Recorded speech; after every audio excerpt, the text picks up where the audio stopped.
cet article. Il affirme que l'esclave est un bien meuble, c'est-à-dire mobile, que l'on peut posséder, vendre, acheter, transmettre ou louer, comme n'importe quel bien matériel, le bétail et les meubles, le mobilier.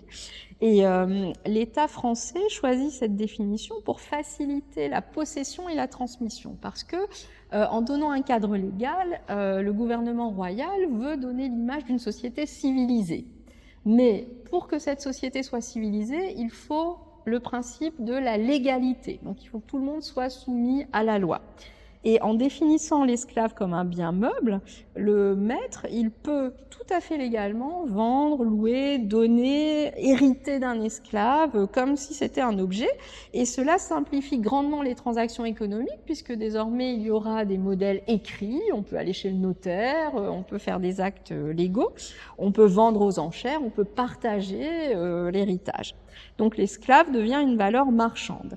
Et cela permet à la fois d'avoir cette apparence de société civilisée, puisqu'on a tout ce qu'il faut sur le plan formel, mais aussi ça permet en même temps d'éviter toute reconnaissance de l'humanité de l'esclave, puisqu'il devient un bien.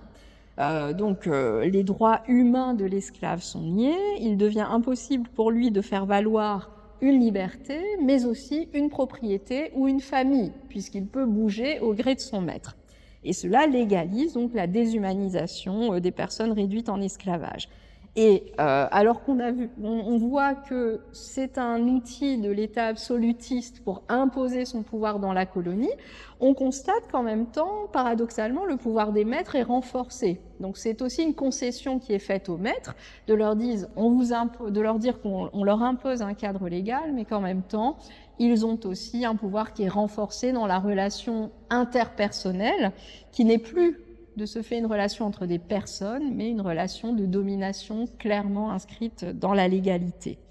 Et pour le système colonial, cela introduit une autre nouveauté, c'est d'abord pour institutionnaliser l'infériorité des esclaves dans les colonies. Le système est désormais fondé sur une hiérarchie raciale. Les propriétaires possèdent, les esclaves sont possédés. Donc ça, désormais, c'est inscrit dans la loi. Et pour l'économie, les esclaves deviennent la main-d'œuvre principale qui peut être échangée. Donc cela limite quand même, cela alimente le commerce colonial et limite la marge de manœuvre de ces outils, désormais indispensables au système d'exploitation économique esclavagiste.